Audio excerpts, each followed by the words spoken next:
លោកអ្នកនាងជាទីគោរពប្រធានថ្មីនៃមន្ទីរព័ត៌មានខេត្តស្ទឹងត្រែងត្រូវបានប្រកាសចូលកាន់តំណែងជំនួសប្រធានចាស់ដែលត្រូវចូលនិវត្តន៍លោកសុនប៊ុនធឿនត្រូវបានតែងតាំងជាប្រធានមន្ទីរព័ត៌មានខេត្តស្ទឹងត្រែងជំនួសលោកអុកធីវីដែលត្រូវចូលនិវត្តន៍ពិធីប្រកាសចូលកាន់មុខតំណែងធ្វើឡើងក្រោមអធិបតីភាពឯកឧត្តមខៀវកញ្ញរិទ្ធរដ្ឋមន្ត្រីក្រសួងព័ត៌មានដោយមានការចូលរួមពីសំណាក់ឯកឧត្តមឈៀងឡាក់ប្រធានក្រុមប្រឹក្សាខេត្តនិងឯកឧត្តមស្វាយសំអៀងអភិបាលខេត្តស្ទឹងត្រែងរួមទាំងប្រតិភូអមដំណើរអាជ្ញាធរដែនដីជាច្រើនរូបទៀតឯកឧត្តមអុកធីវីទីប្រឹក្សាក្រសួងព័ត៌មាននិងជាអតីតប្រធានមន្ទីរព័ត៌មានខេត្តស្ទឹងត្រែងបានឲ្យដឹងថាបច្ចុប្បន្នមន្ទីរព័ត៌មានខេត្តស្ទឹងត្រែងមានមន្ត្រីរាជការ20នាក់មន្ត្រីជាប់កិច្ចសន្យា14នាក់មាន5ការិយាល័យនៅថ្នាក់ខេត្តនិងមានអគាររដ្ឋបាលមានអគារវិទ្យុអគារទូរទស្សន៍មានប្រព័ន្ធផ្សព្វផ្សាយដូចជាស្ថានីយ៍វិទ្យុ6ស្ថានីយ៍ក្នុងនោះផ្សាយផ្ទាល់4ស្ថានីយ៍ផ្សាយបន្ត2ស្ថានីយ៍ទូរទស្សន៍ផ្សាយបន្ត3ស្ថានីយ៍និងទូរទស្សន៍ខ្សែកាប1ស្ថានីយ៍ព្រមទាំងមានភ្នាក់ងារសារព័ត៌មានរដ្ឋនិងឯកជនជាច្រើនកំពុងបំពេញការងារយកព័ត៌មានផ្សព្វផ្សាយព័ត៌មានយ៉ាងសម្បូរបែបដោយរួមទាំងការរីកចម្រើនយ៉ាងឆាប់រហ័សនៃបណ្ដាញទំនាក់ទំនងសង្គមដែលប្រជាពលរដ្ឋក្នុងខេត្តកំពុងប្រើប្រាស់ប្រចាំថ្ងៃយ៉ាងច្រើនទៀតផងឯកឧត្តមស្វាយសំអៀងអភិបាលខេត្តស្ទឹងត្រែងបានលើកឡើងថាមន្ទីរព័ត៌មានបានបំពេញតួនាទីភារកិច្ចជាសារវ័នក្នុងការរួមចំណែកក្នុងអភិបាលកិច្ចព័ត៌មាននិងផ្សព្វផ្សាយឃោសនាអប់រំលើកកម្ពស់ការយល់ដឹងរបស់ប្រជាពលរដ្ឋទន្ទឹមនោះមន្ទីរជំនាញក៏បានរៀបចំឲ្យមានប្រព័ន្ធផ្សព្វផ្សាយរបស់មន្ទីរផ្ទាល់គឺវិទ្យុសេកុងផ្សាយគ្របដណ្ដប់ដល់ព្រំប្រទល់ខេត្តមួយចំនួនដូចជាខេត្តក្រចេះរតនគិរីមណ្ឌលគិរីព្រះវិហារកំពង់ធំជាដើមនិងមាន Facebook Page ដែលមានឈ្មោះថាទូរទស្សន៍ស្ទឹងត្រែងនិងគេហទំព័រផ្លូវការផងដែរឯកឧត្តមខៀវកញ្ញរិទ្ធរដ្ឋមន្ត្រីក្រសួងព័ត៌មានបានកោតសរសើរចំពោះឯកឧត្តមអុកធីវីអតីតប្រធានមន្ទីរព័ត៌មានខេត្តស្ទឹងត្រែងក៏ដូចជាមន្ត្រីចូលនិវត្តន៍ទាំងអស់និងមន្ត្រីកំពុងបំពេញការងារដែលបានខិតខំប្រឹងប្រែងក្នុងការបំពេញភារកិច្ចបានយ៉ាងល្អតាំងពីមន្ទីរនៅខ្វះខាតសម្ភារៈបរិក្ខាររហូតធ្វើឲ្យមន្ទីរមានការប្រែប្រួលរីកចម្រើនគួរឲ្យកត់សម្គាល់ឯកឧត្តមរដ្ឋមន្ត្រីក៏បានសម្ដែងនូវការជឿជាក់ថាលោកសុនប៊ុនធឿនដែលត្រូវឡើងមកកាន់តំណែងជាប្រធានថ្មីនៃមន្ទីរព័ត៌មានស្ទឹងត្រែងនិងបន្តបំពេញកិច្ចការងារព័ត៌មាននិងការអភិវឌ្ឍមន្ទីរធ្វើឲ្យកាន់តែរីកចម្រើនបន្ថែមទៀតឯកឧត្តមខៀវកញ្ញរិទ្ធបញ្ជាក់ថាការងារព័ត៌មានគឺអាចមិនរំពឹងឲ្យអ្នកឯទៀតយល់ពីកិច្ចការរបស់មន្ទីរព័ត៌មាននោះទេតែសំខាន់ត្រូវចោះជាប់ការងារព្រោះជាអ្នកព័ត៌មានមិនមែនចេះអស់នោះទេមន្ទីរព័ត៌មានត្រូវមានកិច្ចសហការជាមួយគ្រប់មន្ទីរជំនាញខេត្តនិងស្ថាប័នពាក់ព័ន្ធទាំងអស់ព្រោះព័ត៌មាននាពេលបច្ចុប្បន្ននេះជាអាវុធមុខពីរជាតំណែងផងជាអាវុធផងសម័យមុនយើងដើររកព័ត៌មានតែសម័យនេះព័ត៌មានរត់ចូលដល់ក្នុងមុងតែម្ដងឯកឧត្តមខៀវកញ្ញរិទ្ធបានបន្ថែមថាមន្ត្រីមន្ទីរព័ត៌មានដែលត្រូវបានជ្រើសកាន់តំណែងត្រូវមានសមត្ថភាពនិងមានប្រជាប្រិយភាពហើយជាអ្នកចេះប្រមូលផ្ដុំមន្ត្រីទាំងអស់ធ្វើការងាររួមគ្នាតែមួយទើបជោគជ័យព្រោះការងារព័ត៌មានមិនអាចធ្វើម្នាក់ឯងបាននោះទេដោយសារការងារព័ត៌មានកាន់តែស៊ីជម្រៅក្នុងឱកាសនោះឯកឧត្តមខៀវកញ្ញរិទ្ធបានផ្ដល់ជូនដល់មន្ទីរព័ត៌មានខេត្តស្ទឹងត្រែងនៅកាមេរ៉ាវីដេអូ1គ្រឿងម៉ាស៊ីនព្រីន1គ្រឿង laptop 4គ្រឿងនិងថវិកា5លានរៀល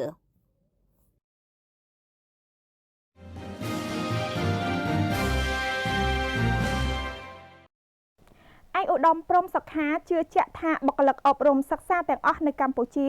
ពិតជាដើរតាមមាគ៌ាសុខសន្តិភាពឯកឧត្តមព្រំសុខារដ្ឋមន្ត្រីក្រសួងមុខងារសាធារណៈនិងជាប្រធានក្រុមការងារចុះមូលដ្ឋានស្រុកបាភ្នំបានថ្លែងមតិសំណេះសំណាលទៅកាន់លោកគ្រូអ្នកគ្រូបុគ្គលិកអប់រំសិក្សាប្រមាណជាង800នាក់ដែលបានជួបជុំគ្នាក្នុងបរិវេណវិទ្យាល័យបាភ្នំថាដោយមានឈាមជ័រពីគុណូបការៈវិជ្ជាជីវៈរបស់ឪពុកជាគ្រូបង្រៀនខ្ញុំមានជំនឿថាបុគ្គលិកអប់រំសិក្សាទាំងអស់នៅកម្ពុជាពិតជាដើរតាមមាគ៌ាសម្ដេចតេជោហ៊ុនសែនឯកឧត្តមរដ្ឋមន្ត្រីព្រំសុខាប្រធានក្រុមការងារស្រុកបាភ្នំបានធ្វើការរំលឹកឡើងវិញនៅរឿងរ៉ាវប្រវត្តិសាស្ត្រកម្ពុជាពីអតីតកាលនៃសង្គ្រាមនិងរបបប្រល័យពូជសាសន៍ប៉ុលពតដែលបានផ្ដល់មេរៀនពិសោធន៍ជីវិតនយោបាយនិងអាជីពការងារសម្រាប់លោកគ្រូអ្នកគ្រូនិងបុគ្គលិកអប់រំសិក្សាទាំងអស់នៅក្នុងព្រះរាជាណាចក្រកម្ពុជាទាំងមូលនៅគុណតម្លៃជាមនុញ្ញផលនៃសុខសន្តិភាពវឌ្ឍនភាពនិងវិបលភាព ដែលប្រជាជនកម្ពុជាគ្រប់រូបកំពុងរស់នៅដោយសុខដុមរមនាក្នុងសង្គមជាតិនាពេលបច្ចុប្បន្នជាចុងក្រោយនៃការសំណេះសំណាលឯកឧត្តមរដ្ឋមន្ត្រីក្រសួងមុខងារសាធារណៈបានសំណូមពរជូនលោកគ្រូអ្នកគ្រូបុគ្គលិកអប់រំសិក្សាក្នុងស្រុកបាភ្នំទាំងមូលដែលជាបណ្ដុំបញ្ញវន្តក្នុងតំបន់វារីបនៃទឹកដីប្រវត្តិសាស្ត្រនគរភ្នំនេះត្រូវផ្សព្វផ្សាយព័ត៌មានពិតប្រកបដោយសច្ចភាពជូនប្រជាជនម្ចាស់ឆ្នោតគ្រប់រូបតាមមូលដ្ឋានភូមិស្រុកដើម្បីបងប្អូនទាំងអស់អញ្ជើញទៅចូលរួមបោះឆ្នោតជាតិនៅថ្ងៃទី23ខែកក្កដាឆ្នាំ2023ខាងមុខនេះឲ្យបានគ្រប់គ្នាកុំបីខាន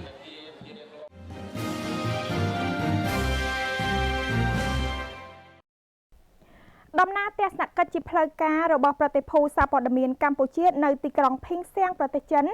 រយៈពេល4ថ្ងៃត្រូវបានបញ្ចប់ដោយជោគជ័យ 6 ដល់ថ្ងៃទី29ខែមិថុនាឆ្នាំ2023 ក្នុងដំណើរទស្សនកិច្ចរបស់ប្រតិភូសារព័ត៌មានកម្ពុជាទៅកាន់ទីក្រុងភីងសាំង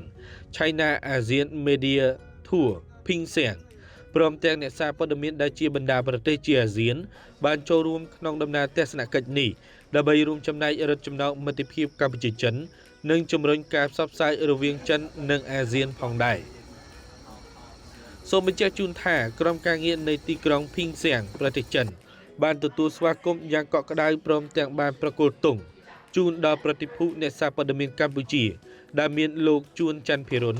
អគ្គនាយករងនៃអគ្គនាយកដ្ឋានព័ត៌មាននិងសោតទស្សន៍ដែលជាអ្នកដឹកនាំអ្នកសារព័ត៌មានអាស៊ានក្នុងដំណើរទស្សនកិច្ចដ៏អស្ចារ្យនេះ ថ្ងៃនេះគឺជាថ្ងៃដែលក្រុមកម្មវិធីដែលឧបត្ថម្ភដោយ China News Service បានរៀបចំកម្មវិធី Media Tour នេះនៅក្នុង Tenanting នៅក្នុងទីក្រុងភីងសាំងហើយថ្ងៃនេះបានបើកកម្មវិធីផ្លាស់ប្ដូរវប្បធម៌សេដ្ឋកិច្ចនិងទេសចរក្នុងនោះមានអគ្គកុងស៊ុល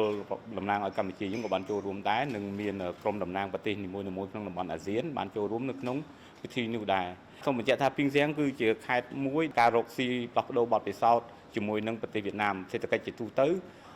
ព្រំដែនរបស់ភីងសាំងនៅជាប់នឹងប្រទេសវៀតណាមខាងហាណូយសេដ្ឋកិច្ចលំហូរចូលនៃជាមួយនឹងផ្លែឈើនិង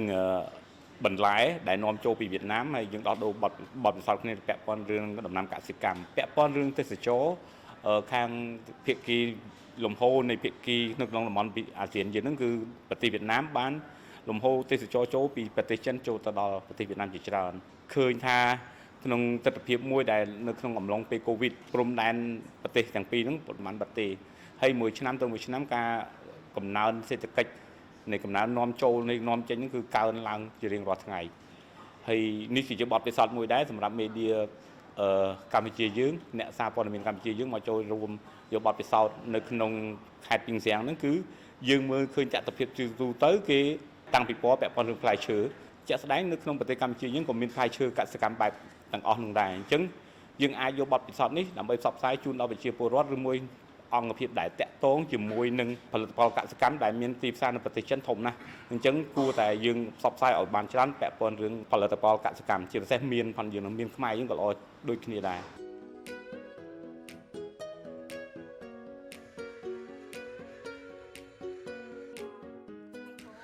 ក្នុងដំណើរទស្សនកិច្ចនេះអ្នកសារព័ត៌មានកម្ពុជាព្រមទាំងអ្នកសារព័ត៌មានអាស៊ានបានទៅទស្សនានៅទីតាំងសំខាន់ៗនៃទីក្រុងភីងសាំងដោយក្នុងនោះសម្រាប់ថ្ងៃទី1ក្រុមការងារបានទៅចូលរួមក្នុងកម្មវិធីទេសចរព្រំដែននៅទីក្រុងភីងសាំងប្រទេសចិន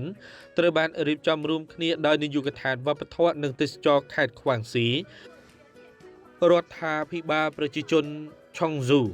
គណៈកម្មាធិការបកភីងសាំងកម្មវិធីនេះប្រព្រឹត្តទៅក្រោមប្រធានបទយុទ្ធសាស្ត្រអភិវឌ្ឍកិច្ចព្រមព្រៀងភាពជាដៃគូសេដ្ឋកិច្ចគ្រប់ជ្រុងជ្រោយក្នុងតំបន់ RCEP និងកិច្ចសហប្រតិបត្តិការអាស៊ានហើយនេះជាព្រឹត្តិការណ៍ដ៏អស្ចារ្យសម្រាប់កិច្ចសហប្រតិបត្តិការសេដ្ឋកិច្ចនិងពាណិជ្ជកម្មក៏ដូចជាការផ្លាស់ប្ដូរវប្បធម៌ផងដែរតមកគណៈប្រតិភូក៏បានចូលជួបសម្ដែងការគួសមជាមួយប្រធានគណៈប្រតិភូនៃទីក្រុងភីងសាំងព្រមទាំងបានលើកឡើងនៅកិច្ចទំនាក់ទំនងសហប្រតិបត្តិការរវាងកម្ពុជាចិនហើយទៀតសោតវិស័យព័ត៌មានក៏ពិតជាមានសារៈសំខាន់ក្នុងការទំនាក់ទំនងកម្ពុជាចិននាពេលបច្ចុប្បន្ន គណៈវិស័យនេះត្រូវបានគេចាត់ទុកដូចជាស្ពានចម្លងនៅព័ត៌មានពិតនិងគ្រប់ជ្រុងជ្រោយទៅកាន់ប្រជាពលរដ្ឋនិងរដ្ឋាភិបាលនៃប្រទេសទាំងពីរនិងសកលលោក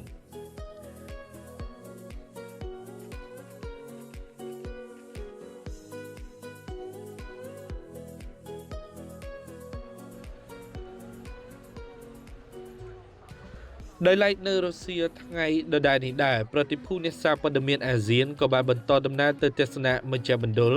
The Secondary Market នៅទីក្រុងភីងសាំងដែលមានការរៀបចំនៅពិព័រណ៍ដាក់តាំងលក់និងបង្ហាញផលិតផលសក្តានុពលជាច្រើននៅក្នុងទីក្រុងភីងសាំងបន្តមកទៀតគណៈប្រតិភូក៏បានបន្តដំណើរទៅទស្សនកិច្ចនៅមជ្ឈមណ្ឌលពិព័រណ៍វប្បធម៌និងរោងចក្រឈើក្រញូងទីក្រុងភីងសាំងផងដែរ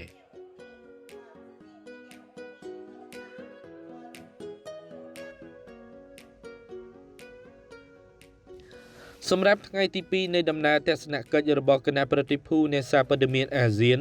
បានបន្តដំណើរទៅទស្សនកិច្ចនៅ Anjong Trade Ltd ដែលជាទីតាំងនឹងការនាំចេញទំនិញកសិផលពីប្រទេសវៀតណាមចូលមកកាន់ប្រទេសចិនចំពោះទំនិញកសិផលដែលនាំចូលពីប្រទេសវៀតណាមមកកាន់ប្រទេសចិនក្នុងមួយថ្ងៃយ៉ាងតិចមានចំនួនប្រមាណជា 1000 កុងទីន័រស្មើនឹង 30,000 តោនក្នុងមួយថ្ងៃទំនិញកសិផលដែលធ្វើការនាំចេញនាំចូលភាគច្រើនរួមមានផ្លែស្វាយផ្លែស្រកានាគផ្លែស្ទ្រូប៊េរីផ្លែទុរេននិងផ្លែផាសិនក៏ដូចជាកសិផលបន្លែផ្លែឈើជាច្រើនប្រភេទទៀតផងដែរ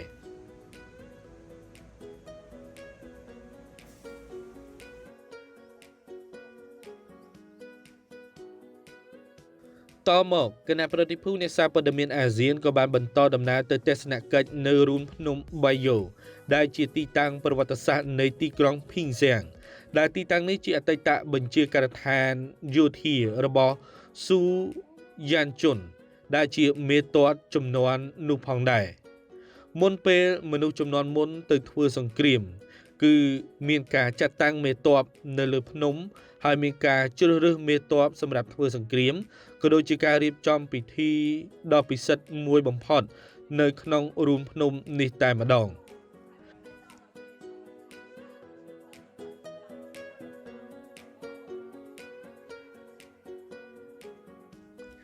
ដោយឡែកនៅរុស្ស៊ីថ្ងៃដដែលនេះដែរបន្ទាប់ពីប្រតិភូអ្នកសារព័ត៌មានបានទស្សនកិច្ចរូងភ្នំបាយូនិងដឹងពីប្រវត្តិរួចមកគណៈប្រតិភូបានបន្តដំណើរទៅទស្សនកិច្ចនៅទីតាំងសំខាន់ចំនួន2រួមមានសារមន្ទីរផ្លែឈើនៅទីក្រុងភីងសាំងដែលជាឧទ្យានកសិកម្មព្រំដែននិងរោងចក្រកសិផលព្រមទាំងការផលិតដំណាប់ផ្លែឈើនៅក្រុមហ៊ុន Sen Hentang និងក្រុមហ៊ុន Guangxi Chuni Agriculture Technology Co Ltd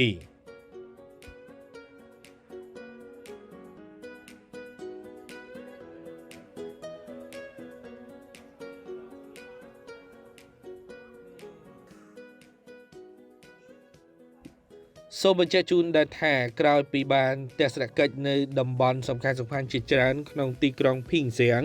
អ្នកសារព័ត៌មានកម្ពុជាព្រមទាំងអ្នកសារព័ត៌មានអាស៊ានដែលបានអញ្ជើញចូលរួមក្នុងកម្មវិធីទស្សនកិច្ចរយៈពេល4ថ្ងៃនាពេលកន្លងមកនេះមានការចាប់អារម្មណ៍ជាខ្លាំងក្នុងដំណើរទស្សនកិច្ចនៅទីក្រុងភីងសាំងក៏ដូចជាការបង្ហាញនូវកិច្ចសហប្រតិបត្តិការអាស៊ានហើយនេះជាព្រឹត្តិការណ៍ដ៏ចាស់សម្រាប់កិច្ចសហប្រតិបត្តិការបង្ហាញពីសេដ្ឋកិច្ចពាណិជ្ជកម្មក៏ដូចជាការផ្លាស់ប្ដូរវប្បធម៌របស់ប្រទេសតាមរយៈវិស័យព័ត៌មានផងដែរ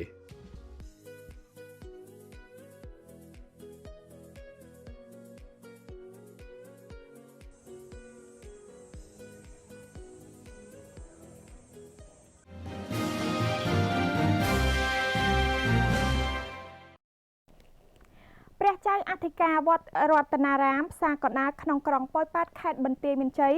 ផ្ដើមគំនិតសាងសង់សាលតម្កល់សពទុកសម្រាប់ប្រើប្រាស់ជាប្រយោជន៍រួមដើម្បីទុកជាសម្បត្តិរួមជាប្រយោជន៍ដល់ការប្រើប្រាស់រួមទូទៅព្រះអង្គភីចិនព្រះគ្រូសូត្រឆ្វេងតំណាងព្រះគ្រូចៅអធិការវត្តរតនារាមផ្សារកណ្ដាលស្ថិតក្នុងសង្កាត់ផ្សារកណ្ដាលក្រុងប៉ោយប៉ែតខេត្តបន្ទាយមានជ័យ បានផ្ដួចផ្ដើមគម្រោងកសាងសាលតម្កល់សពក្នុងវត្តសម្រាប់ជាប្រយោជន៍រួមដល់ប្រជាពុទ្ធបរិស័ទជិតឆ្ងាយបានប្រើប្រាស់និងបានធ្វើពិធីបញ្ចុះបឋមសិលាសាងសង់ដោយមានវត្តមានចូលរួមពីព្រះសង្ឃប្រជាពុទ្ធបរិស័ទនិងម្ចាស់សទ្ធាព្រះតេជគុណភីច័ន្ទបញ្ជាក់ថាដោយពិនិត្យឃើញពីការលំបាករបស់ប្រជាពុទ្ធបរិស័ទរស់នៅក្រុងប៉ោយប៉ែតជួបការលំបាកក្នុងការធ្វើពិធីបុណ្យសព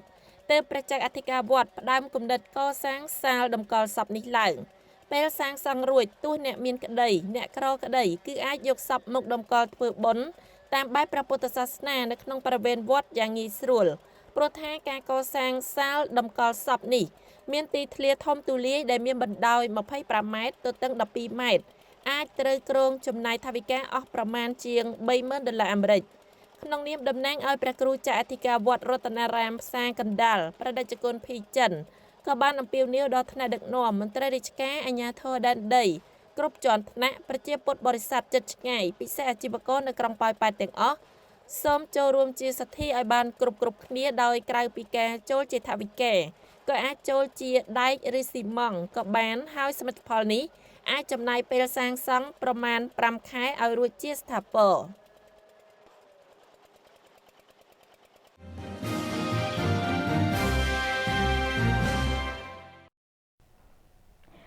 លោកស្រីអ្នកនាងកញ្ញាទស្សនិកជនជាទីគោរពព័ត៌មានជាតិដែរលោកអ្នកនាងកញ្ញាទើបតែបានទស្សនារូបនេះចាប់តែប៉ុណ្ណេះជាបន្តសូមលោកអ្នកនាងកញ្ញាតាមដាននៅព័ត៌មានអន្តរជាតិវិញម្ដងខណៈនេះនាងខ្ញុំរួមទាំងក្រុមការងារសូមអរគុណសូមជម្រាបលា